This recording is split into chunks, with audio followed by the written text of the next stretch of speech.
So what we're going to do next is we're just going to denib this tank just to get it so that it's spot on. So we add a bit of water and we've got some 1000 wet and dry.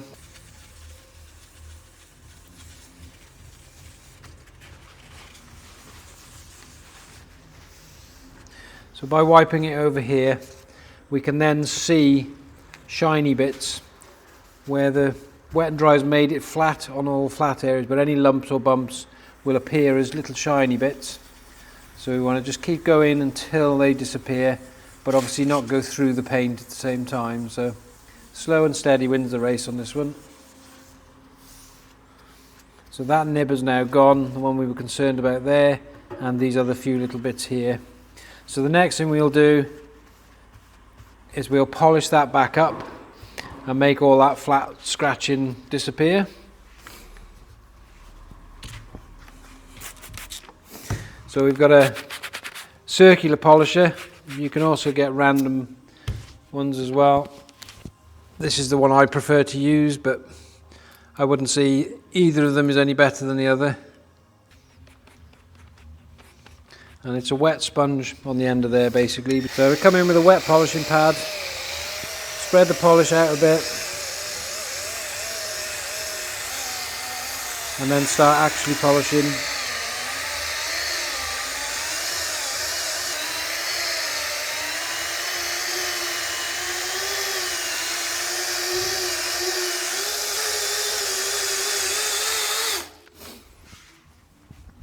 Get rid of the excess polish from that area.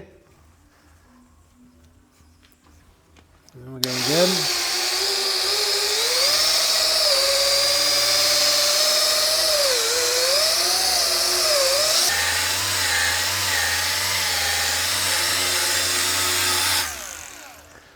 So the nib's gone from there. What we'll do is we'll check all over the tank. Make sure we find all of the little bits that there are in there. There's not a lot, but there's a few. And we'll just get rid of them and polish it up. And there we go. These tanks came to us, they were a little bit raw, shall we say. So we've had to make adjustments for the distance from there, the edge of the fuel cap hole to the actual swage line there. The straightness of the swage line was way off. And then again, all these other swage lines were all a bit wibbly wobbly.